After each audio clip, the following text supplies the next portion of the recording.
Hello and welcome to my video all about closed cables. In this video I'm going to be explaining what a closed cable is, and I'm also going to knit a closed cable as an example. So first, what is a closed cable? Well, it's essentially a cable that you begin and end within your knitting. So it doesn't run from one end of your knitting to the other, it's a standalone motif. So for example, in the demonstration I'm going to knit a 3-strand simple braid cable in the middle of a block of stockinette stitch.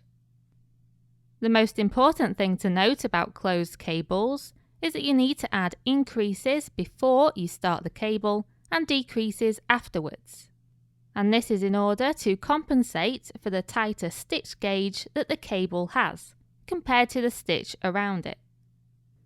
So for instance, in this sample that I've quickly knitted up, the cable at the bottom has had increases added before and decreases added afterwards, whereas the cable at the top has not.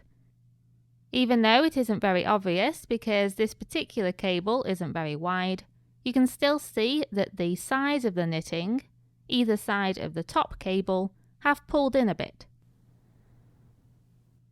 Okay, so let's get on with the demo. I've already cast on 25 stitches. I then knit 4 rows of knit stitches, i.e. garter stitch, and then I did 4 rows with a garter stitch border that's 4 stitches wide with stockinette stitch in the centre.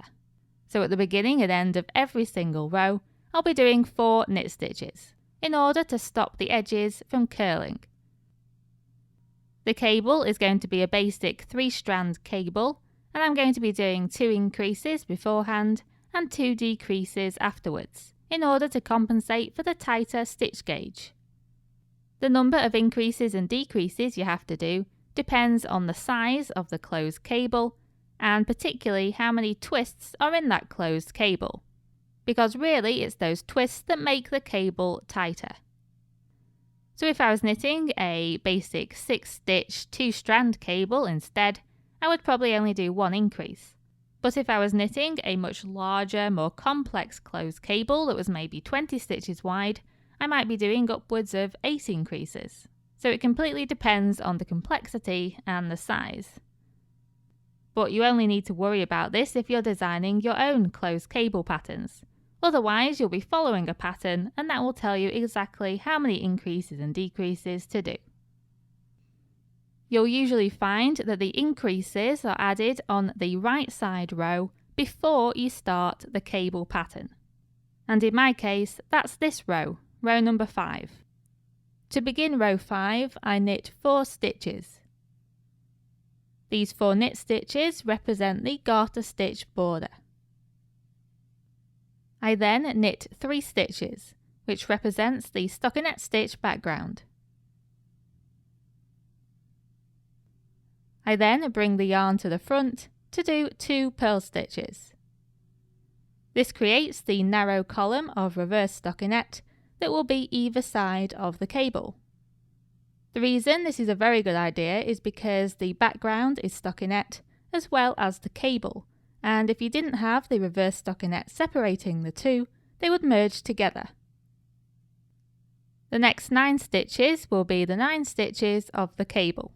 So I'll first knit 3 stitches. I'll then do a make 1 increase. So I spread the needles apart so I can see the ladder of stitches which runs down between the needles. And I take my left hand needle from back to front underneath the top stitch in that ladder. And then I knit into the front of that stitch to make a brand new stitch. And that's a single increase. I then knit 1, and then I do another make 1 increase. You'll usually find in closed cables that it is the make 1 increase that's used. If you're adding the cable to the centre of your knitting, you'll find that either a make 1 right, which I'm using here, or a make 1 left will be used. However, if your closed cable includes many twists and spans a wider area of your knitting than mine, then it's likely that you'll use both the make 1 left and the make 1 right. obviously with the make one left increase being used on the left side and the make one right technique being used on the right side of your closed cable motif. I then knit 3 stitches.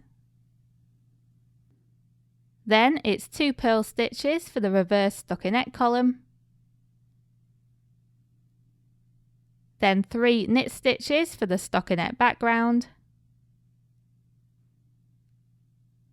and finally 4 knit stitches for the garter stitch border.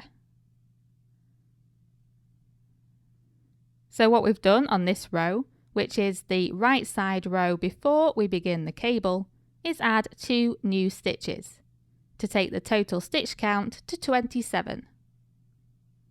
And now we're on to row number 6, which represents the wrong side or the back of the knitting.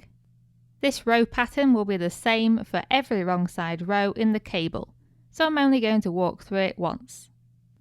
To start with, I do 4 knit stitches for the garter stitch border, then 3 purl stitches for the stockinette background, 2 knit stitches for the reverse stockinette column, and then 9 purl stitches because the cable is 9 stitches wide and this will be made from stockinette stitch.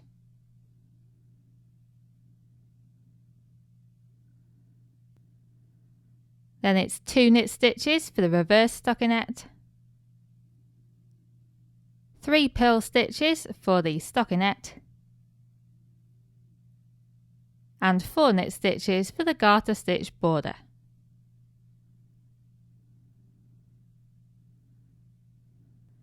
And now we're on to row number 7, which is our first cable row. So we do 4 knit stitches for the garter stitch border, then 3 more knit stitches, 2 purl stitches, and then a C6F cable. The C6F cable is 6 stitches wide in total, so we're going to use the short side of the cable needle to pick up 3 stitches. We leave the cable needle at the front and then we knit 3 stitches. Then knit the 3 stitches off the cable needle.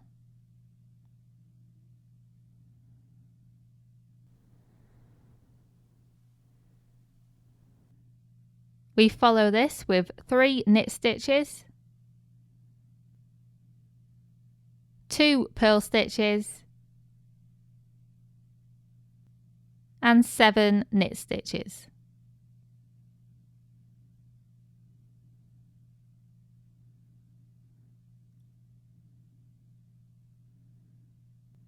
Row number 8 is the same as row number 6 because it's a wrong side row. So I'm just going to put the pattern for that up on screen now. Then we're on to row number 9, which we begin with 7 knit stitches.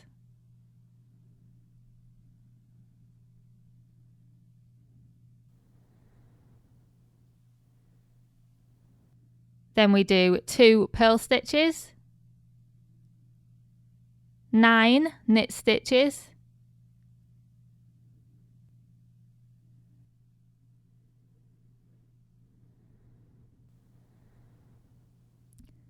two purls,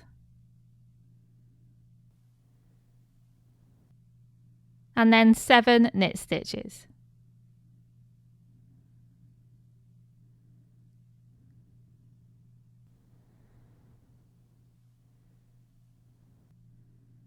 Row 10 is once again the same as row number 6. And then we're on to row number 11, which again is a cable row. So we first knit 7 stitches,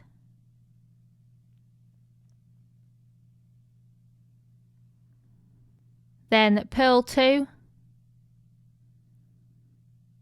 knit 3, and then do a C6B cable. Again, this is a cable that's 6 stitches wide, so we're going to pick up 3 stitches with our cable needle. We then leave the cable needle at the back behind the needles and knit 3 stitches.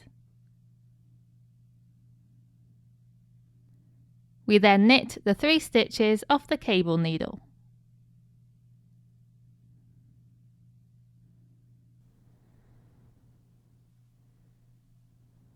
Then purl 2,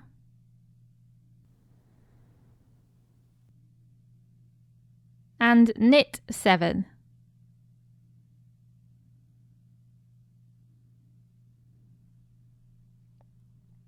Then rows 12 through to 20 are just repeats of rows we've already done, so I'm going to put the pattern for those up on screen now. All of the even numbered rows are just repeats of row number 6, whilst the odd numbered rows are repeats of rows 7, 9 and 11. So this row, row number 21, is the first right side row after I've finished the cable pattern. We're going to add a couple of decreases to take the total stitch number from 27 back down to 25. And I'm going to start with 12 knit stitches. This will bring me to around the centre of this row, and then I'm going to do a K2 tog. So that's a knit 2 together single decrease, where you simply knit 2 stitches together. I then do one more K2 tog.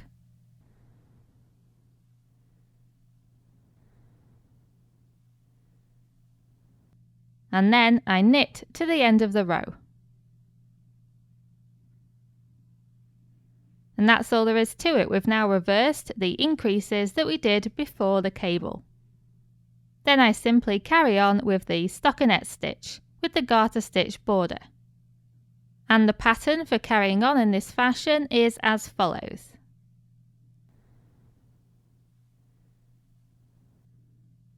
And here is the result of knitting this entire closed cable pattern. As you can see, the cable begins and ends within the stockinette stitch background, and the garter stitch edges are nice and straight. I really hope this video has given you a good introduction to closed cables, what they are and how they are formed. I hope you found it useful, and thank you very much for watching.